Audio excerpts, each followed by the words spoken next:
সবাইকে স্বাগত। এই ভিডিওতে আমি দশম শ্রেণীর ভৌতবিজ্ঞানের মডেল অ্যাক্টিভিটি টাস্ক পার্ট 6 এবং পার্ট 7 দুটি পার্টের উত্তর আলোচনা করব। আশা করি তোমরা ভিডিওটা শেষ পর্যন্ত দেখবে।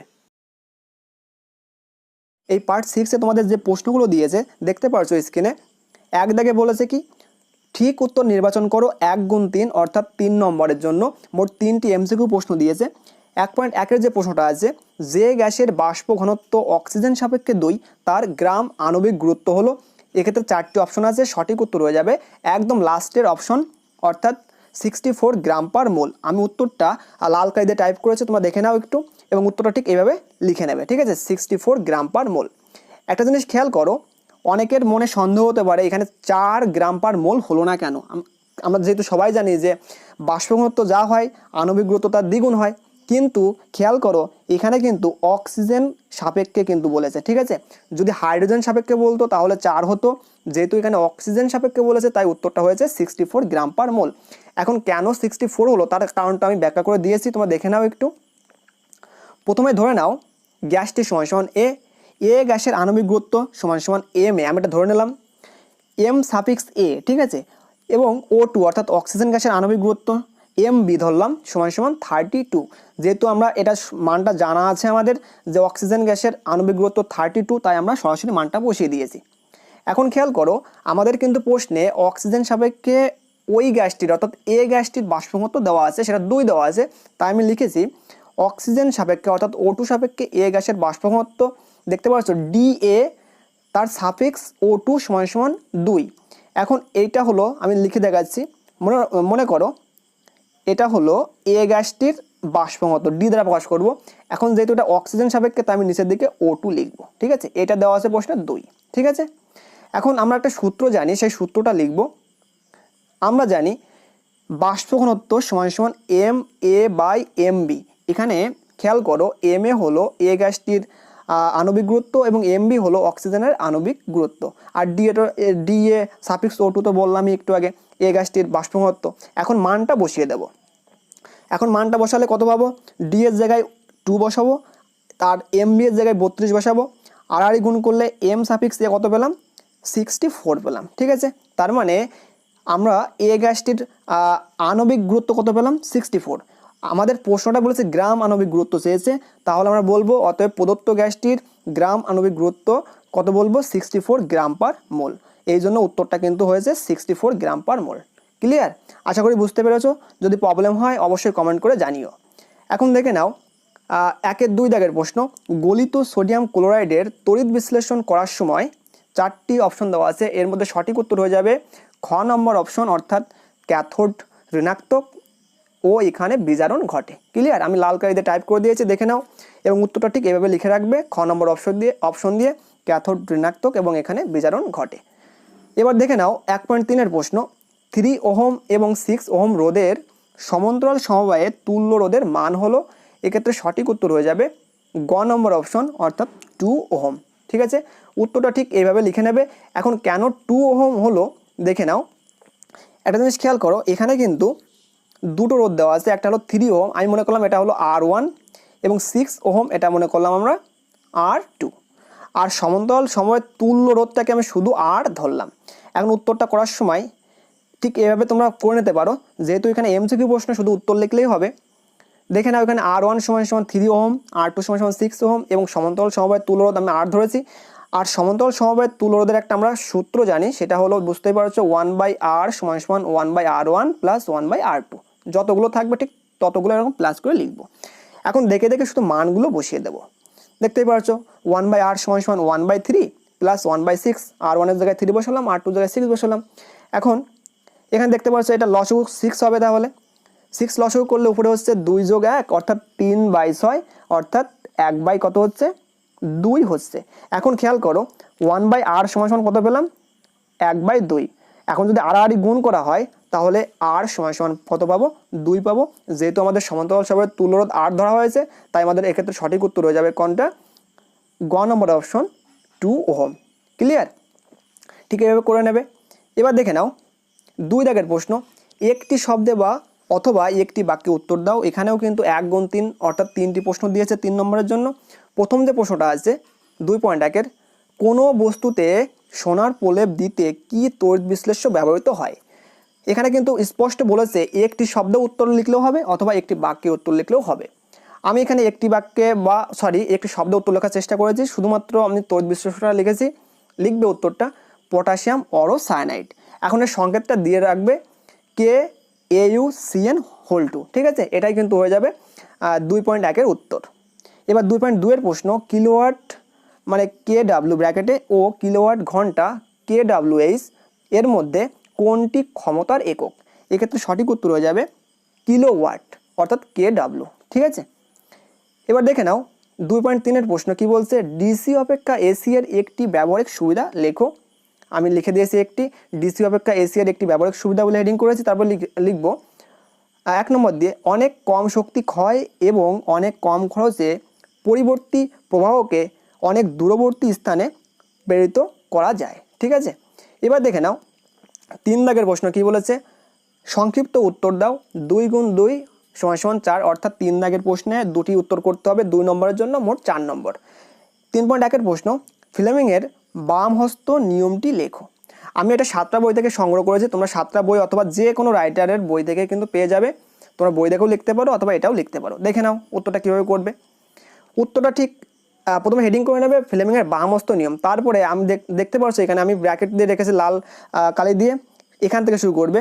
অর্থাৎ প্রথমে হেডিং করবে ফ্লেমিংয়ের বাম হস্ত নিয়ম, তারপরে শুরু করবে বাম হস্তের বৃদ্ধাঙ্গুলি মধ্যমা এবং তর্জনীকে পরস্পরের সঙ্গে সমকোণে রেখে প্রসারিত করলে যদি তর্জনী চৌম্বক ক্ষেত্রের দিক এবং মধ্যমা তড়িৎ প্রবাহের দিক নির্দেশ করে, তবে বৃদ্ধাঙ্গুলি পরিবাহীর গতির অভিমুখ নির্দেশ করবে, ঠিক আছে? এইটুকু লিখবে, তাহলে কিন্তু হয়ে যাবে। এর সঙ্গে একটা জিনিস অ্যাড করবে, দেখে নাও। এই যে দেখতে পাচ্ছ ডান সাইডে চিত্র দেওয়া আছে, এই চিত্র হাতের চিত্র আঁকবে না, এইটুকু আঁকবে না, ঠিক আছে? এটুকু বাদ দিয়ে দেবে। কিন্তু নিচের দিকে যে পার্টটা আছে দেখতে পাচ্ছ 3টে দাগ দেওয়া আছে।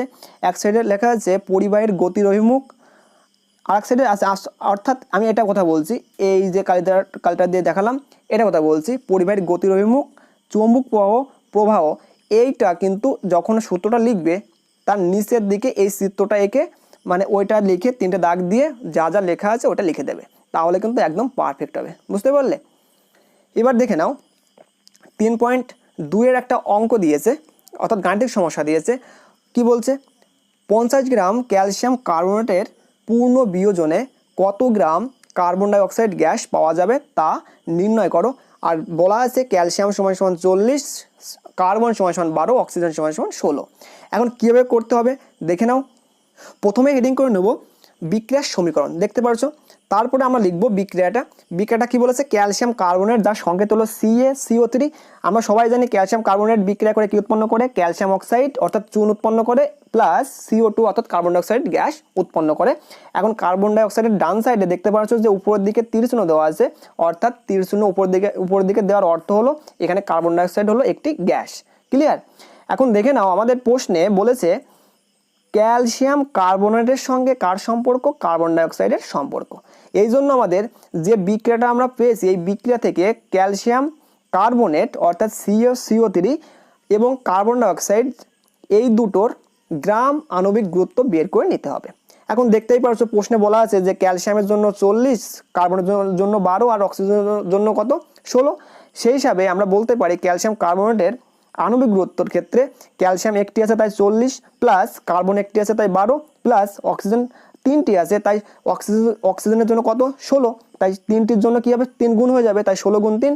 এখন আমরা কত পেলাম 40 + 12 + 48 অর্থাৎ 100 পেলাম। এটা হলো আণবিক গুরুত্ব, ঠিক আছে? 100টা হলো আণবিক গুরুত্ব। আর যদি গ্রাম আণবিক গুরুত্ব হয় তাহলে কত হবে 100 গ্রাম। সেমভাবে আমরা কার্বন ডাইঅক্সাইডের প্রথমে আণবিক গুরুত্ব বের করব, অর্থাৎ কার্বন একটি আছে তাই 12, প্লাস অক্সিজেন 2টি আছে এবং অক্সিজেনের জন্য কত 16, আর 16 × 2 হবে, তার মানে 12 + 32 = কত পেলাম 44 পেলাম। এই 44 হলো আণবিক গুরুত্ব, আর গ্রাম আণবিক গুরুত্ব কত হবে 44 গ্রাম। আমরা শুধুমাত্র অঙ্ক করার সময় গ্রাম আণবিক গুরুত্বটা সরাসরি ব্যবহার করব, ঠিক আছে? অতএব আমরা বলতে পারি, খেয়াল করো তো এখানে এই যে 100 গ্রাম ক্যালসিয়াম কার্বনেট যখন উৎপন্ন হলো তখন কত গ্রাম গ্যাস উৎপন্ন হলো 44 গ্রাম। সেই হিসাবে আমরা বলতে পারবো যে অতএব 100 গ্রাম ক্যালসিয়াম কার্বনেট অর্থাৎ CaCO3 থেকে CO2 পাওয়া যায়, এখানে CO2 এটা হলো গ্যাস বলতে পারো, সাইডে লিখতে পারো CO2 গ্যাস পাওয়া যায় কত গ্রাম, 44 গ্রাম, তাই লিখেছি এখানে। ঐকিক নিয়মের মতো 1 গ্রাম ক্যালসিয়াম কার্বনেট থেকে CO2 পাওয়া যায়, তাহলে 44 বাই কত হবে 100 গ্রাম। আর আমাদের প্রশ্নে কত গ্রাম বলেছে, প্রশ্নে বলেছে 50 গ্রাম ক্যালসিয়াম কার্বনেট, অতএব বলতে পারবো 50 গ্রাম ক্যালসিয়াম কার্বনেট থেকে CO2 অর্থাৎ কার্বন ডাইঅক্সাইড পাওয়া যায়, তাহলে 50টা উপরে গুণ হয়ে যাবে, 44 গুণ 50 বাই 100 গ্রাম। তাহলে আমি 50কে 100 দ্বারা, 50 আর 100 কাটাকাটি করলে কত পাবো, নিচে 2 পাবো, আর 2 দিয়ে 44কে কাটলে উপরে কত পাবো 22 পাবো, অর্থাৎ আমরা পেলাম কত 22 গ্রাম। অতএব নির্ণয় 22 গ্রাম CO2 গ্যাস পাওয়া যাবে। এটাই কিন্তু হয়ে যাবে আমাদের 3.2 এর সঠিক উত্তর। আশা করি বুঝতে পেরেছো, যদি না বোঝো অবশ্যই কমেন্ট করে জানিও। এবার দেখে নাও 4 দাগের প্রশ্ন কি বলেছে, নিচের প্রশ্নটির উত্তর দাও। কি বলছে, 3 গুণ 1 সমান 3, অর্থাৎ এটা এর জন্য 3 নম্বর দেওয়া হবে।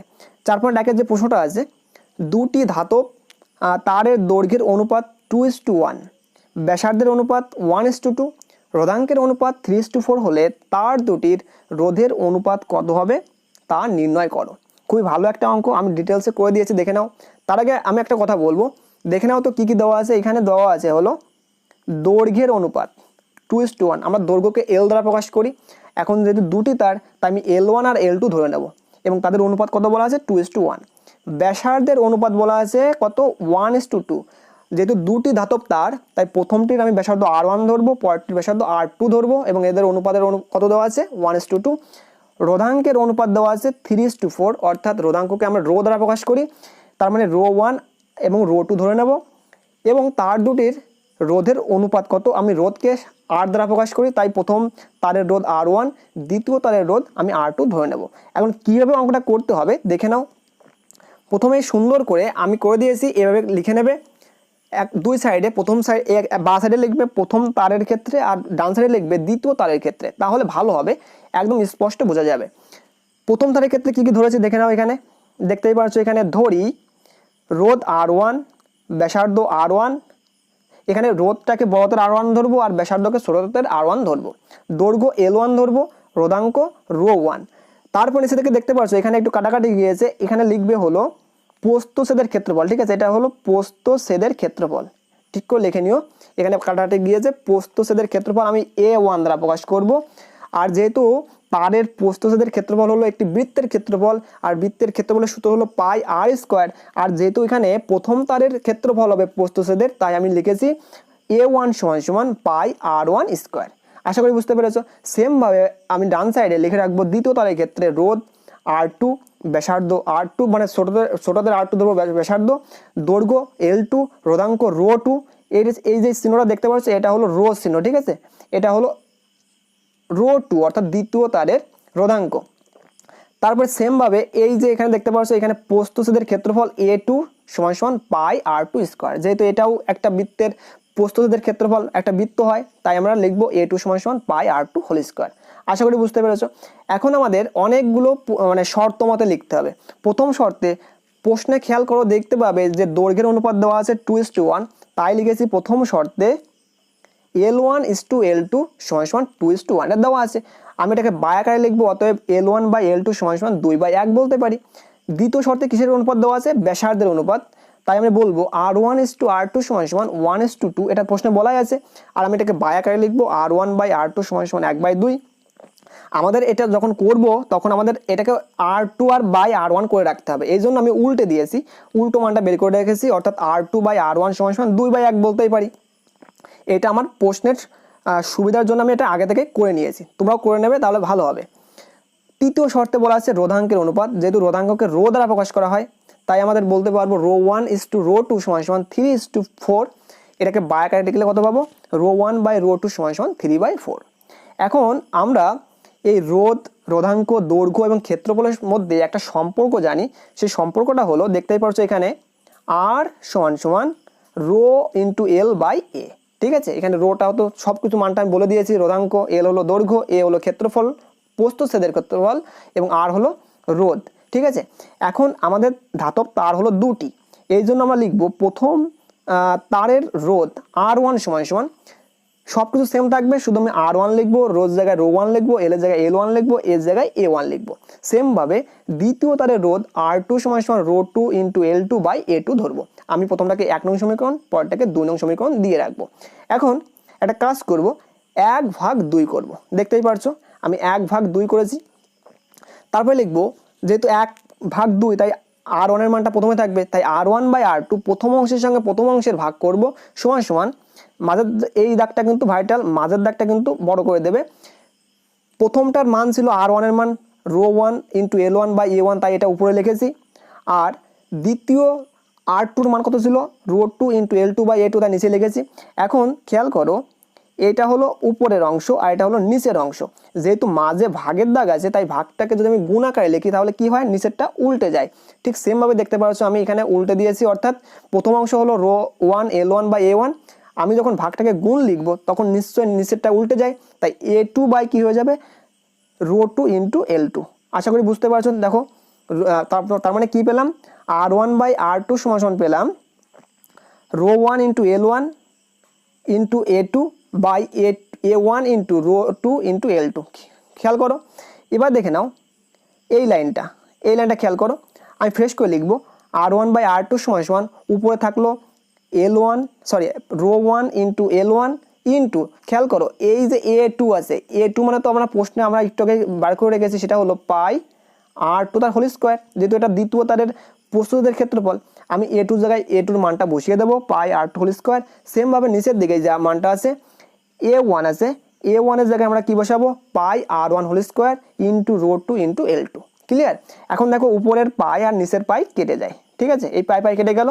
তার মানে এখন ফ্রেশ করে আমরা লিখবো উপরের ρ1 বাই ρ2, সিম্পলভাবে আমরা সাজিয়ে লিখলাম ρ1 by ρ2 into L1 by L2 লিখতে পারি, ইন্টু খেয়াল করো উপরের R2 স্কোয়ার নিচের R1 স্কোয়ার, যেহেতু এটা হোল স্কোয়ার আকারে আছে তাই আমি বলতে পারি R2 বাই R1 তার হোল স্কোয়ার। এবার দেখে নাও আমরা কিন্তু উপর সেই প্রথম শর্তে, দ্বিতীয় শর্তে, তৃতীয় শর্তে সবগুলো মান বের করে রেখেছিলাম, সেই মানগুলো দেখে দেখে বসিয়ে দাও। দেখো ρ1 বাই ρ2 এর মান 3/4, উপর দিকে খেয়াল করো এই যে ρ1 বাই ρ2 কিন্তু 3/4, কিন্তু এই যে মানটা আছে তাই আমরা ওখানে বসিয়ে দেবো, ρ1 বাই ρ2 মান হলো 3/4। L1 বাই L2 মান দেখবে উপরের দিকে দেওয়া আছে 2/1, তাই আমি 2/1 বসিয়ে দিয়েছি। আর R2 বাই R1 2/1, খেয়াল করো আমি একটু আগে বলেছি এটা সুবিধার জন্য আমরা করে নেব। এই যে খেয়াল করো এই R2 বাই R1 কিন্তু 2/1, R1 বাই R2 ছিল 1/2, আর আমাদের লেগেছে হলো R2 বাই R1, তাই এটাকে উল্টে লিখবো, 2/1 লিখবো। আশা করি বুঝতে পারছো। এখন মানগুলো বসানোর পরে কি পেলাম, 3/4 ইন্টু 2/1 ইন্টু, যেহেতু 2 এর স্কোয়ার আছে 1 এর স্কোয়ার আছে তাহলে উপরে লিখবো 4/1। এখন যদি কাটাকাটি করি তাহলে কেমন পাবো, এই 4 আর নিচের 4 কি হবে, কেটে যাবে, অর্থাৎ উপরে থাকবে R1 বাই R2 সমান সমান, উপরে থাকবে 3 দুগুণ 6 আর নিচে থাকবে 1। আর যেহেতু অনুপাত চেয়েছে তাই অনুপাত আকারে লিখবো R1:R2 সমান সমান 6:1। আমাদের চেয়েছে অনুপাত বের করো, তাহলে বলবো অতএব ধাতব তার দুটির নির্ণয় অনুপাত 6:1। এটাই কিন্তু হয়ে যাবে নির্ণয় উত্তর। ঠিক এভাবে করবে তাহলে কিন্তু উত্তরগুলো কমপ্লিট হয়ে যাবে। তোমরা স্ক্রিনে পার্ট 7 এর প্রশ্নগুলোর উত্তর দেখতে পারছো। তোমাদের বলে রাখি এই ভিডিওতে আমি তোমাদের পার্ট 7 এর প্রত্যেকটা প্রশ্নের উত্তর খুব সুন্দরভাবে করে দিয়েছি। আশা করি তোমাদের ভিডিওটা ভালো লাগবে। যদি ভালো লাগে লাইক করো, আর যদি খারাপ লাগে অবশ্যই ডিসলাইক করে কমেন্ট করে জানিও। তোমাদের এক দাগের যে প্রশ্নটা আছে ঠিক উত্তর নির্বাচন করো। মোট 3টি এমসিকিউ প্রশ্ন দিয়েছে 3 নম্বরের জন্য। 1.1 প্রশ্ন, আধানের এসআই একক হলো, 4টি অপশন দেওয়া আছে, এর মধ্যে সঠিক উত্তর হয়ে যাবে লাস্টের অপশন অর্থাৎ ঘ নম্বর অপশন কুলম্ব। উত্তরটা ঠিক এভাবে লিখে রাখবে। এখন দেখে নাও 1.2 এর প্রশ্ন কি বলছে, ধাতব পরিবাহের রোধ ও সময় স্থির রেখে প্রবাহমাত্রা দ্বিগুণ করলে উৎপন্ন তাপ প্রাথমিকের, এক্ষেত্রে 4টি অপশন দেওয়া আছে, অর্থাৎ দ্বিগুণ হবে, 4 গুণ হবে, 6 গুণ হবে এবং 8 গুণ হবে। এর মধ্যে সঠিক উত্তর হয়ে যাবে খ নম্বর অপশন অর্থাৎ 4 গুণ হবে। দেখে নাও উত্তর ঠিক এভাবে লিখে রাখবে। এখন কেন 4 গুণ হবে তার কারণটা আমি তোমাদের দেখিয়ে দেই, তোমরা দেখে নাও, ঠিক আছে। তোমাদের কারণটা লিখতে হবে না, শুধু উত্তর লিখলেই হবে।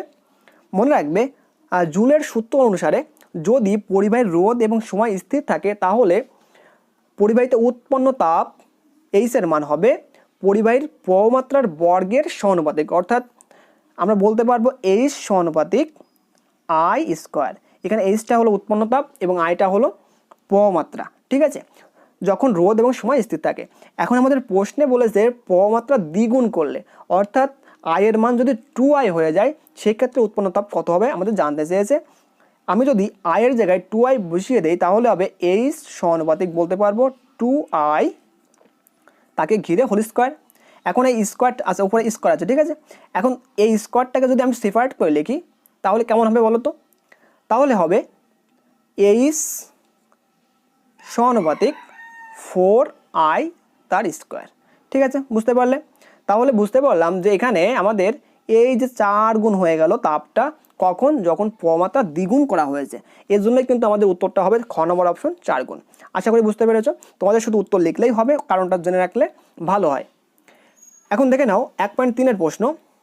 গলিত সোডিয়াম ক্লোরাইডের তড়িৎ বিশ্লেষণ করার সময় গলিত অবস্থার মধ্যে দিয়ে তড়িৎ পরিবহন করে। এক্ষেত্রে সঠিক উত্তর হয়ে যাবে 4টি অপশনের মধ্যে লাস্টের অপশন ঘ নম্বর অপশন, ক্যাটায়ন ও অ্যানায়ন উভয়ে। মনে রাখবে যখন সোডিয়াম ক্লোরাইড অর্থাৎ NaCl-কে তড়িৎ বিশ্লেষণ করা হয় তখন ক্যাটায়ন হিসাবে Na+ এবং অ্যানায়ন হিসাবে Cl- আয়ন উৎপন্ন হয়। দেখে নাও এখানে NaCl-কে যখন আমরা তড়িৎ বিশ্লেষণ করব তখন Na+ ক্যাটায়ন উৎপন্ন হলো এবং Cl- অ্যানায়ন উৎপন্ন হলো। এখন এই ক্যাটায়নের মধ্য দিয়েও তড়িৎ যাবে এবং অ্যানায়নের মধ্য দিয়েও কিন্তু তড়িৎটা যাবে। এই জন্য আমাদের প্রশ্নে কিন্তু ঘ নম্বর অপশনে ক্যাটায়ন এবং অ্যানায়ন উভয়ে আছে, এটাই কিন্তু সঠিক উত্তর হয়ে যাবে। আশা করি বুঝতে পারলে। এখন দেখে নাও 2 জায়গার প্রশ্ন। নিচের বাক্যগুলি সত্য অথবা মিথ্যা তা নিরূপণ করো। 3টি দিয়েছে 3 নম্বরের জন্য। 2.1-এর প্রশ্ন। স্থির উষ্ণতায়, এখানে বানানটা একটু ভুল হয়েছে, এখানে বানানটা ঠিক করে নাও, ঠিক আছে, এখানে স্থির উষ্ণতায় হবে। স্থির উষ্ণতায় নাইট্রোজেন সাপেক্ষে কোনো গ্যাসের বাষ্প ঘনত্ব হাইড্রোজেন সাপেক্ষে উক্ত গ্যাসের বাষ্প ঘনত্বের চেয়ে বেশি। এক্ষেত্রে বিবৃতিটি ভুল আছে, তাই আমাদের উত্তর হয়ে যাবে মিথ্যা, ঠিক আছে, মনে রাখবে। এক্ষেত্রে হাইড্রোজেন সাপেক্ষে উক্ত গ্যাসের বাষ্প ঘনত্ব সবসময় কী হবে? কম হবে। যেহেতু প্রশ্নে বেশি বলেছে তাই আমাদের উত্তরটা হয়ে যাবে মিথ্যা। 2.2-এর প্রশ্ন কি বলছে? ধাতুর তড়িৎ পরিবহনের ক্ষমতা তড়িৎ বিশ্লেষ্যের গলিত অবস্থার তড়িৎ পরিবাহিতার চেয়ে কম। এক্ষেত্রে উত্তরটা হয়ে যাবে সম্পূর্ণ মিথ্যা, ঠিক আছে। কেন কম? মনে রাখবে কোনো ধাতব পরিবাহীর মধ্য দিয়ে সবসময় তড়িৎটা বেশি পরিমাণে প্রবাহিত হয়। তাহলে আমরা বলবো যে এক্ষেত্রে উত্তর হওয়া উচিত ছিল এখানে বেশি হওয়া উচিত ছিল, কিন্তু আমাদের যেহেতু প্রশ্নে ভুল বলেছে আমাদের উত্তরটা হয়ে যাবে মিথ্যা। নেক্সট প্রশ্ন 2.3-এর প্রশ্ন। কপার সালফেটের জলীয় দ্রবণকে কপার তড়িৎদ্বার দিয়ে তড়িৎ বিশ্লেষণ করা হলে দ্রবণে কিউপ্রিক আয়নের গাঢ়ত্ব একই থাকে। এক্ষেত্রে মনে রাখবে উত্তরটা হয়ে যাবে সম্পূর্ণ সত্য, ঠিক আছে। ব্যাখ্যা করলে এই ভিডিওটা অনেক বড় হয়ে যাবে, আমি শুধু উত্তরগুলো করে দিয়েছি, যেহেতু সত্য মিথ্যা আমাদের উত্তর লিখলেই চলবে তাই আমি শুধুমাত্র উত্তরগুলোই করে দিয়েছি। এখন দেখে নাও 3 দাগের প্রশ্ন কি বলছে? সংক্ষিপ্ত উত্তর দাও। তোমাদের 3 দাগে মোট 4টি প্রশ্ন দিয়েছে, প্রত্যেকটার জন্য 2 নম্বর, টোটাল হলো 8 নম্বর। 3.1-এর প্রশ্ন। লেখচিত্রের সাহায্যে ওহমের সূত্রটিকে প্রকাশ করো। প্রথমে লিখে নেবে ওহমের সূত্রে গাণিতিক রূপ V = IR। এখন বিভব প্রভেদ V কে ভুজ এবং ওই সময় পরিবাহীর প্রবাহমাত্রা I কে কোটি ধরে লেখচিত্র অঙ্কন করলে মূল বিন্দুগামী সরলরেখা পাওয়া যায়। এইটুকু ব্যাখ্যা করে নিচের দিকে লেখচিত্রটা আঁকবে। দেখে নাও ঠিক এভাবে এঁকে নেবে, তাহলে হয়ে যাবে। মনে রাখবে যেন এই এক্স অক্ষ অর্থাৎ ভুজ বরাবর যেন বিভব প্রভেদ থাকে এবং ওয়াই অক্ষ অর্থাৎ কোটি বরাবর যেন প্রবাহমাত্রা আই থাকে। অবশ্যই যেন তীরচিহ্নতে দেখানো হয়, না হলে কিন্তু নাম্বার কেটে নেবে। এবং মাঝ বরাবর যা দেখতে পাচ্ছ মূল বিন্দুগামী সরলরেখা, এটা হলো কিন্তু লিখতে হবে মূল বিন্দুগামী সরলরেখা। লিখলে কিন্তু কমপ্লিট হয়ে যাবে। এবং নিচের দিকে লিখবে চিত্র দিয়ে পরিবাহীর IV লেখচিত্র। এই পর্যন্ত করলেই কিন্তু পুরোপুরি কমপ্লিট হয়ে যাবে 3.1-এর প্রশ্নটা, যেহেতু 2 নম্বরের প্রশ্ন, এর বাইরে লিখতে হবে না। 3.2-এর প্রশ্ন। ইলেকট্রিক ফিউজ কীভাবে কাজ করে? হেডিং করে নেবে ইলেকট্রিক ফিউজের কার্যনীতি, তারপর লিখবে ইলেকট্রিক ফিউজকে বৈদ্যুতিক লাইনের লাইভ তারের সঙ্গে শ্রেণী সমভাবে যুক্ত করা হয়। ফিউজ তারের গলনাঙ্ক কম এবং রোধ বেশি হওয়ায় তারটি একটি নির্দিষ্ট মানের বেশি প্রবাহমাত্রা সহ্য করতে পারে না। কোনো কারণে বৈদ্যুতিক লাইনে প্রবাহমাত্রা হঠাৎ খুব বেড়ে গেলে বা লাইনে শর্ট সার্কিট হলে ফিউজ তারটি গলে গিয়ে বর্তনী ছিন্ন করে দেয়, এতে দুর্ঘটনা ঘটতে পারে না। ঠিক আছে, এটুকু লিখলে তোমাদের 3.2-এর প্রশ্ন কমপ্লিট হয়ে যাবে। এখন দেখে নাও 3.3-এর প্রশ্ন। একটি বাল্বের গায়ে লেখা আছে 220 ভোল্ট 100 ওয়াট, এর অর্থ ব্যাখ্যা করো। লিখবে একটি বৈদ্যুতিক বাল্বের গায়ে 220 ভোল্ট 100 ওয়াট লেখা থেকে জানা যায় বাল্বটিকে 220 ভোল্ট বিভব প্রভেদ বিশিষ্ট বৈদ্যুতিক লাইনে যোগ করলে বাল্বটি প্রতি সেকেন্ডে 100 জুল তড়িৎ শক্তি খরচ করবে এবং ওই অবস্থায় বাল্বটির ঔজ্জ্বল্য সর্বাধিক হবে। এটুকু লিখলেই কিন্তু তোমাদের 3.3 প্রশ্নটা কমপ্লিট হয়ে যাবে।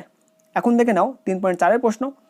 একটি তীব্র ও একটি মৃদু তড়িৎ বিশ্লেষের সংকেত লেখো। যেহেতু শুধু সংকেত লিখতে বলেছে, আমি সংকেত লিখে দিয়েছি, পুরো নাম কিন্তু না লিখলেও হবে। হেডিং করে লিখবে একটি তীব্র তড়িৎ বিশ্লেষ্য NaOH অর্থাৎ সোডিয়াম হাইড্রোক্সাইড। একটি মৃদু তড়িৎ বিশ্লেষ্য বলে হেডিং করবে, লিখবে CH3COOH অর্থাৎ অ্যাসিটিক অ্যাসিড। ঠিক আছে, এই দুটো লিখলে কিন্তু তোমাদের 3.4 প্রশ্নের উত্তর কমপ্লিট হয়ে যাবে। এখন দেখে নাও 4 দাগের প্রশ্ন। কি বলছে, নিচের প্রশ্ন দুটির উত্তর দাও। মোট দুটি প্রশ্ন আছে 3 নম্বর করে, মোট 6 নম্বর। 4.1 প্রশ্ন, শক্তির নিত্যতা সূত্ররূপে লেন্জের সূত্রের ব্যাখ্যা দাও। 3 নম্বরের জন্য, তাই একটু মাঝারি সাইজের উত্তর হবে। প্রথমে হেডিং করে নেবে শক্তির নিত্যতার সূত্ররূপে লেন্সের সূত্র। এখানে হয়তো তোমাদের বুঝতে অসুবিধা হতে পারে, যেটা লেন্স, ঠিক আছে, বানানটা ঠিক করে নিও, লেন্স। তারপর লিখবে একটি দণ্ডচুম্বকের এন মেরুকে একটি বদ্ধ কুণ্ডলীর দিকে গতিশীল করলে লেন্সের সূত্র অনুসারে কুণ্ডলীতে আবিষ্ট প্রমাত্রা দণ্ডচুম্বকের এন মেরুর গতিকে বাধা দেবে অর্থাৎ বিকর্ষণ করবে। তোমার ডান সাইডে একটা চিত্র দেখতে পাচ্ছ, এই চিত্রটা খুব সুন্দরভাবে এঁকে নেবে। তোমাদের জুম করে দেখিয়ে দেই, ঠিক আছে, এইভাবে চিত্রটা খুব সুন্দর করে এঁকে নাও ডান সাইডে, তারপরে ব্যাখ্যাটা করবে। আশা করি বুঝতে পারলে। এখন দেখে নাও বাকিটুকু ব্যাখ্যা। তাই বলা যায় কুণ্ডলীর যে তলে চুম্বকের এন মেরু আছে ওই তলেই এন মেরুর সৃষ্টি হয়। সমমেরুর মধ্যে বিকর্ষণ বাধা অতিক্রম করে দণ্ডচুম্বকটিকে গতিশীল রাখতে বাইরে থেকে যে যান্ত্রিক কার্য করতে হয় সেটি ওই বদ্ধকুণ্ডলীর বর্তনীতে তড়িৎ শক্তি উৎপন্ন করে, অর্থাৎ এক্ষেত্রে যান্ত্রিক শক্তি তড়িৎ শক্তিতে রূপান্তরিত হয়। সুতরাং লেন্সের সূত্র শক্তির সংরক্ষণ সূত্র হিসেবেই ভাবা যেতে পারে। এইটুকু লিখলে কিন্তু তোমাদের উত্তরটা কমপ্লিট হয়ে যাবে। ঠিক আছে, আমি এই উত্তরটা ভট্টাচার্য ব্রাদার্সের বই থেকে সংগ্রহ করেছি। তোমরা চাইলে ভট্টাচার্য ব্রাদার্সের বই থেকেও কিন্তু করতে পারো। ঠিক আছে, ওখানে কিন্তু স্পষ্টভাবে এইগুলোই করা আছে, আমি সেখান থেকে উত্তরটা সংগ্রহ করেছি। এরপরে দেখবে 4.2 প্রশ্ন, একটা গাণিতিক সমস্যা দিয়েছে, ভালো করে বুঝবে। এই সমস্যাটা অনেকেরই অসুবিধা হয়। লঘু সালফিউরিক অ্যাসিড ও জিঙ্কের বিক্রিয়ায় 5 গ্রাম হাইড্রোজেন গ্যাস তৈরি করতে হলে 50% বিশুদ্ধতার কত গ্রাম জিঙ্ক প্রয়োজন তা নির্ণয় করো। ব্র্যাকেটের মধ্যে Zn = 65.5, O = 16, S = 32 এবং H = 1। ঠিক আছে, অর্থাৎ সবগুলোর আণবিক ভর কিন্তু এখানে দেওয়া আছে। এখন আমাদের বিক্রিয়াটা আমাদের প্রথমে লিখতে হবে। আমাদের প্রশ্নে কিন্তু চেয়েছে হলো কত গ্রাম জিঙ্ক উৎপন্ন হবে, এইটা আমাদের টার্গেট থাকবে, জিঙ্ক বের করা লাস্টে গিয়ে। এখন প্রথমেই আমাদের কাজ হবে বিক্রিয়ার সমেত সমীকরণ। প্রথমে লিখব Zn প্লাস H2SO4 অর্থাৎ জিঙ্ক এবং লঘু সালফিউরিক অ্যাসিড বিক্রিয়া করে উৎপন্ন করবে জিঙ্ক সালফেট অর্থাৎ ZnSO4 প্লাস H2 গ্যাস অর্থাৎ হাইড্রোজেন গ্যাস। তোমার ডান সাইডে হাইড্রোজেনের ডান সাইডে দেখতে পাচ্ছ উপরের দিকে তীর চিহ্ন দেওয়া আছে, অর্থাৎ হাইড্রোজেন হলো গ্যাস, আর গ্যাস চিহ্নকে সবসময় উপরের দিকে তীর চিহ্ন দেওয়া হয়। আশা করি বুঝতে পারলে। এখন দেখে নাও আমাদের প্রশ্নে যে এখানে Zn জিঙ্ক কয়টা আছে, একটাই আছে, এবং জিঙ্কের জন্য আমাদের প্রশ্নে কি বলা আছে, একটা জিঙ্কের জন্য 65.5, তাই আমি এখানে আণবিক ভরটা লিখে রাখবো 65.5। এবং এখানে দেখো হাইড্রোজেনের মোট দুটো আছে, এবং হাইড্রোজেনের জন্য হাইড্রোজেনের আণবিক ভর কত, 1, তাই 1 গুণ 2 হবে। যেহেতু হাইড্রোজেন দুটো আছে তাই আমাদের হাইড্রোজেনের আণবিক ভর কত হলো, 2। ঠিক আছে, এখন আমরা বলতে পারি অতএব 2 গ্রাম H2 গ্যাস প্রস্তুত করতে জিঙ্ক প্রয়োজন 65.5 গ্রাম। আশা করি বুঝতে পারলে, কেননা আমাদের বিক্রিয়ায় স্পষ্ট দেখা যাচ্ছে যে যখন 2 গ্রাম হাইড্রোজেন উৎপন্ন হয়েছে তখন কিন্তু আমাদের জিঙ্ক প্রয়োজন হয়েছে 65.5 গ্রাম, সেই হিসাবে আমরা লিখেছি এখানে। অতএব 1 গ্রাম H2 গ্যাস প্রস্তুত করতে জিঙ্ক প্রয়োজন কত হবে, 65.5/2 গ্রাম। আর আমাদের প্রশ্নে মোট কত গ্রাম আছে বলো তো, আমাদের প্রশ্নে মোট বলেছে কিন্তু 5 গ্রাম। এই যে দেখতে পাচ্ছ এখানে এই 5 গ্রাম হাইড্রোজেনের মধ্যে আমাদের Zn কতটা আছে সেটা বের করে রাখতে হবে। অতএব 5 গ্রাম H2 গ্যাস প্রস্তুত করতে জিঙ্ক প্রয়োজন, তাহলে 5টা উপরে গুণ হয়ে যাবে ঐকিক নিয়মের মতো, 65.5 গুণ 5/2। এখন পয়েন্ট তুললে পরের লাইনে কত হবে, 10 চলে আসবে নিচেই, উপর থাকবে 655 গুণ 5, নিচে চলে আসবে হলো 2 গুণ 10। এই 10টা কিসের জন্য, পয়েন্ট তোলার জন্য 10 এসছে। এখন 5 আর 10 কাটাকাটি করলে নিচে 2 চলে আসবে, অর্থাৎ 655 বাই থাকবে হলো 2 গুণ 2 অর্থাৎ 4 চলে আসবে। তাহলে আমাদের পেলাম এই 655 বাই 4 গ্রাম হলো কতটা কিসের পরিমাণ, জিঙ্কের পরিমাণ। কত পরিমাণে, এই যে আমাদের প্রশ্নে 5 গ্রাম H2 গ্যাস প্রস্তুত করার সময় জিঙ্ক কতটা প্রয়োজন হলো, 655 বাই 4 গ্রাম। ঠিক আছে, এটা আমাদের কাজে লাগবে, এই জন্য আমি বারবার করে হাইলাইট করে দেখিয়ে দিয়েছি। এখন আমাদের প্রশ্নে খেয়াল করো, বলেছে 5 গ্রাম H2 গ্যাস প্রস্তুত করতে কত গ্রাম Zn প্রয়োজন। আমরা ধরে নেব, ধরি 5 গ্রাম H2 গ্যাস প্রস্তুত করতে 50% বিশুদ্ধতার x গ্রাম জিঙ্ক প্রয়োজন। ঠিক আছে, কেননা আমাদের এখানে প্রশ্নে কিন্তু স্পষ্টভাবে বলে দিয়েছে, দেখো এখানে কত পার্সেন্ট বিশুদ্ধতার, 50%। দেখতে পাচ্ছ, এর মধ্যে কতটা জিঙ্ক আছে সেটা বের করতে হবে। তাহলে আমরা বলতে পারবো অতএব x গ্রাম জিঙ্কের মধ্যে বিশুদ্ধ জিঙ্কের পরিমাণ, এই লাইনটা বুঝতে পারবে ভালো করে, x গ্রাম জিঙ্কের মধ্যে বিশুদ্ধ জিঙ্কের পরিমাণ কত হবে, x গুণ 50 বাই 100 গ্রাম। এখন 50 বাই 100 কেন আসলো, যেহেতু 50% বিশুদ্ধতা আছে তাই আমরা লিখবো x গুণ 50%, পার্সেন্ট তুললে নিচে 100 ভাগ হয়ে যায়, তাই লিখবো x গুণ 50 বাই 100 গ্রাম। এখন কাটাকাটি করলে কত হয়, x বাই 2 গ্রাম হয়ে যাবে। তাহলে আমাদের এইটা কি বেরোলো বলো তো, এই x বাই 2টা হলো আমাদের বিশুদ্ধ জিঙ্কের পরিমাণ।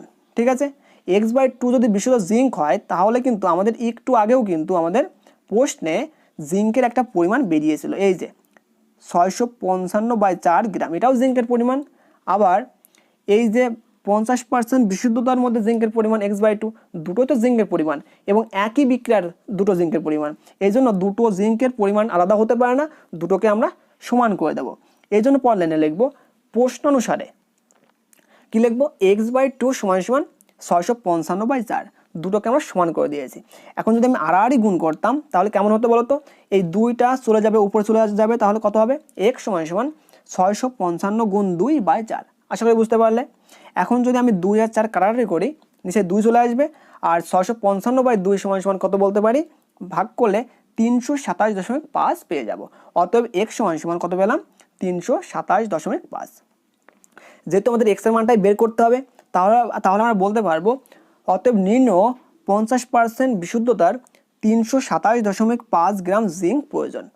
তাহলে আমাদের উত্তরটা ঠিক এখান থেকে হয়ে যাবে, যেখানে ধরেছিলাম আমরা 5 গ্রাম H2 গ্যাস প্রস্তুত করতে 50% বিশুদ্ধতার x গ্রাম Zn প্রয়োজন। তাহলে x এর মান আমাদের বেরিয়েছে হলো 327.5 গ্রাম, তাহলে আমাদের উত্তরটা হয়ে যাবে এক্ষেত্রে 327.5 গ্রাম জিঙ্ক প্রয়োজন। ক্লিয়ার, এইটুকু করলেই কিন্তু তোমাদের 4.2 এর প্রশ্নের উত্তর কমপ্লিট হয়ে যাবে। ঠিক আছে, এই ছিল তোমাদের পার্ট 7-এর ভৌতবিজ্ঞানের সমস্ত প্রশ্নের সঠিক উত্তর। আশা করি তোমাদের ভিডিওটা ভালো লেগেছে। এর আগে আমি তোমাদের অঙ্ক, জীবন বিজ্ঞান, তারপরে বাংলা, ইতিহাস, ভূগোল প্রত্যেকটা সাবজেক্টের পার্ট 7-এর উত্তর আমি আপলোড করে রেখেছি, যারা দেখোনি দেখে নিও।